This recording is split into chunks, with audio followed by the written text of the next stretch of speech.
Right, welcome to my channel. My name's Lloyd and let's get underway with my 2021 Formula 1 season predictions.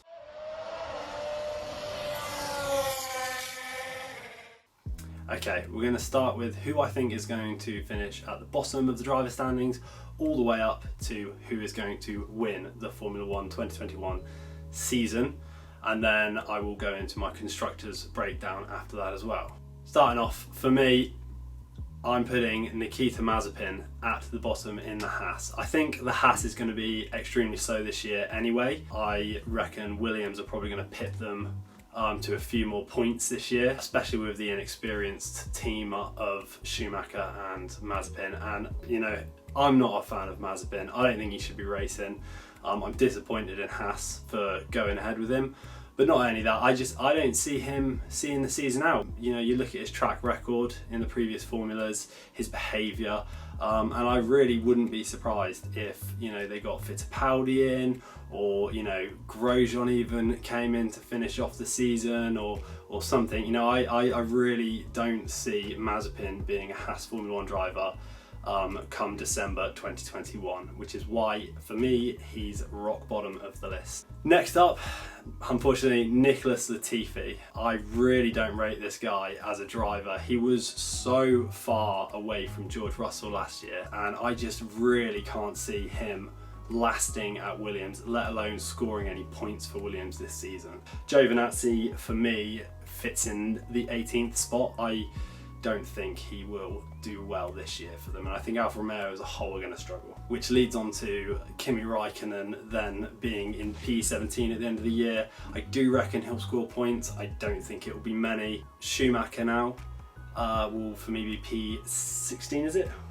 Schumacher will be in P16 for me. I don't know if my heart wants it more than my head. I just reckon, you know, there'll be a few races where he could find himself in position and, you know, maybe get a few really decent results. P15 for me, George Russell. I think the Bahrain Grand Prix really was almost like a wake-up call. Last season, I do think, you know, an element of mind games got in his own head. I do believe that Williams are going to be better this year. P14 for me, and I know a lot of people think this isn't going to happen and they really rate the guy, but for me, Ocon is my P14. I don't know whether it was just him being, you know, partnered up with Ricciardo this season or not, but I really did not think he's had a stellar season. I know he finished with a podium and he had a few stronger races towards the end of the season, but I can see him falling away. He'll have a couple races. I don't think he'll get a podium, so I reckon he will be finishing P14. P13 for me is going to be Yuki Tsunoda.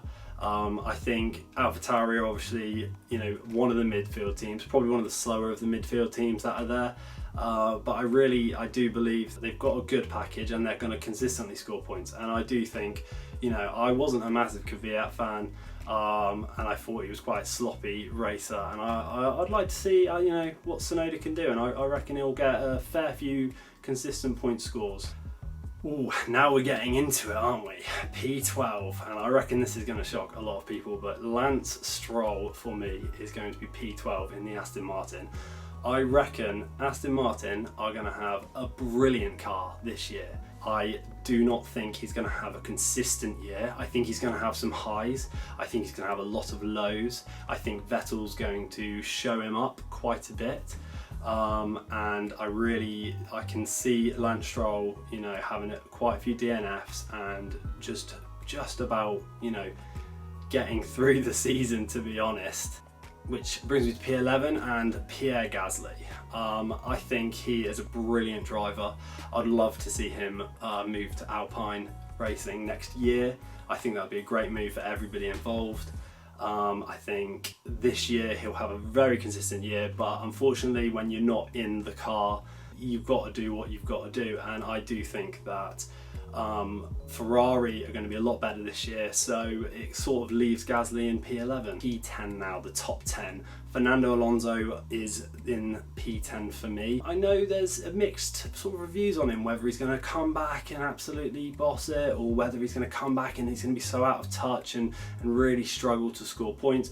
I think he's gonna be nowhere near sort of showing what Ricciardo did this year. I think Ricciardo really put pressure to the top guys, and I think Alonso's just gonna tick on by. He's gonna get his points, he's gonna be consistently finishing in the top 10, but I don't expect him to be on a podium, and I reckon he'll probably have a high of P5 maybe.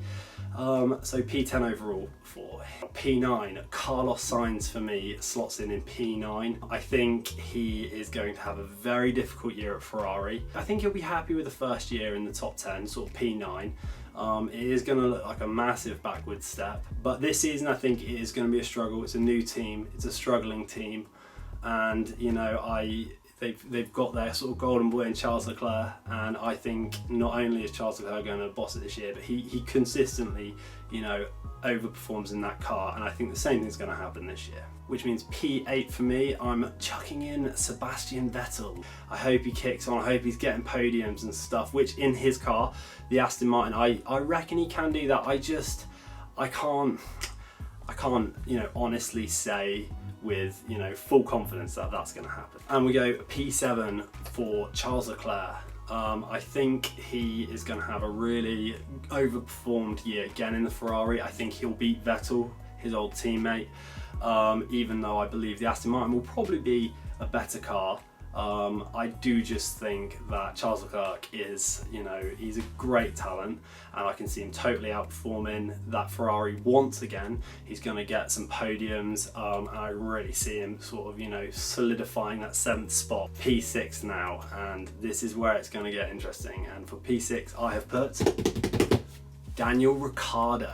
Now, I know a lot of people think Ricciardo is going to go to McLaren and absolutely crush it, and you know, people are saying that, you know, they could even challenge the Red Bulls and in the Mercedes powered engine, but I don't think it will be that close. I really don't. Maybe if Albon was still in the Red Bull, perhaps he might be challenging the Red Bull, but this year I don't see it. I think, you know, the McLaren's going to have a great car. P6 for Ricciardo is going to be great, and I do think, you know, I think Norris will probably beat him overall, which is why Norris is in P5 for me. You know, I'm a massive Lando Norris fan. I would be lying if I said I wasn't, and I do genuinely believe that Norris, you know, he beat Sainz head to head this year. And I think he'll do it again. You know, I think he'll do some great qualifying, he'll do some great races, and I think it's going to be close between Ricciardo and Norris, but my money would be on Norris, who's familiar with the team already. I think he's going to push on and probably get that P5. For me, P4 this year, 2021, is going to go to Valtteri Bottas. Now, I know that sounds crazy. Mercedes have an insane car. I just think Bottas's F1 career is done. You know, I think the George Russell smoking him in Bahrain, I think that is gonna have an effect on him. He didn't look right all year, in my opinion. Hamilton flew to the Formula 1 world title, and if I'm being honest, you know, I think Bottas was lucky to get P2 this year. I really do. I think Verstappen had an incredible year and totally warranted and deserves to get P2, and he was very unlucky in some of his races, and I think, you know, for me, I think Bottas is going to get P4. It's just a feeling I've got. I don't know.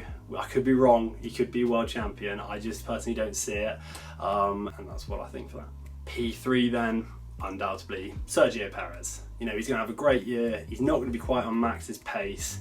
I know people think he's going to struggle in that second Red Bull car, but nah, not for me. I think he's just going to have a real solid year. You know, he's going to get a few podiums, a few seconds, I reckon. Don't reckon he'll get a race win, but you know, who knows? I think they're going to be right up there.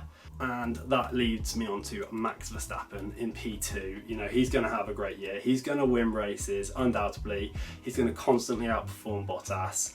I think he's really going to take the fight to Hamilton. Saying that, I reckon Hamilton will probably wrap it up nice and early, as he has done most years. But I think it'll be a lot closer this year. And Verstappen will, you know, take the charge to him, I believe, and really, you know, push forward looking into 2022, give him some good confidence. So P1, obviously, Lewis Hamilton. I don't think anybody can doubt that this is going to happen. He is a cut above the rest. He's in the better car. But it's not just being in the better car. I think he has shown that he can, work his way through difficult situations, fight back, to grind out some solid scoring points, and even when it's not worked out for him, as he showed last season. And I think there's no stopping him. He's gonna win his next World Championship.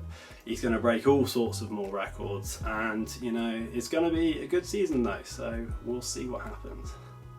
And that is my driver predictions for the 2021 season. I think there's a few odd ones in there, so we'll see what happens. I could have played it a bit safer and gone Merc 1-2, but I wanted to put my opinion out there, and we'll see what happens. Onto the constructors now, and it will be quite obvious based on where my drivers' ratings are with where the teams are going to finish. 10th place for me will be Haas. I don't think they're going to have a good year. I think Schumacher will pick up a few points, but that's it. Alfa Romeo will, unfortunately, I think both drivers aren't going to be quite there, but I think both drivers will get a couple of points, so they'll be in next for me. Then it will be Williams taking the next spot. After Williams, I see it being AlphaTauri. We're going to have Alpine Racing, and then we'll be going into P5 with the Aston Martin Racing.